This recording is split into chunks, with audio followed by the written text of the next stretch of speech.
Magandang umaga mga kantingero, no? Andito na naman po tayo, Antingeros ng Laguna. Tayo po ay magbabahagi ng isang orasyon na inyo po magagamit. Ang orasyong ating ibabahagi ay pang-alis ng kaguluhan sa ating kaisipan. Kung kayo po ay nakakaranas ng matinding pag-iisip dahil sa mga problema, mga suliranin sa araw-araw na hindi natin maiwasan. At kung kayo man ay nasa ibang bansa at kayo nagtatrabaho sa malayong lugar, kung kayo ay nakakaramdam ng pangungulila o nalulungkot kayo dahil malayo kayo sa inyong pamilya,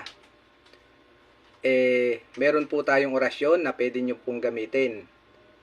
O di kaya naman yung iba, yung mga sundalo, mga pulis na napadestino sa malayong lugar, o mga driver na sa ibang lugar sila nagtatrabaho.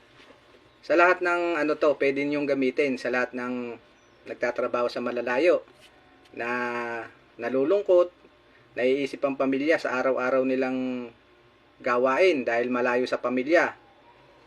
Ito po ay inyong dadasalin sa inyong sarili.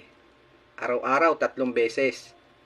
Upang ang inyong kaguluhan sa kaisipan o pangungulila na nararamdaman dahil sa malayo kayo sa pamilya o sa mga problema, mga suliranin, ay magkaroon ng kaayusan ng inyong kaisipan, magkaroon ng kapayapaan upang ma-relax sa mga problemang dinadaanan natin.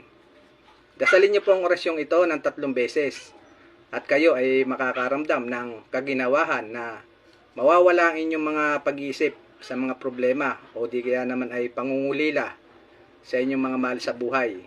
Ingatan niyo po ang orasyon na aking binabahagi at gamitin lamang po sa inyong sarili.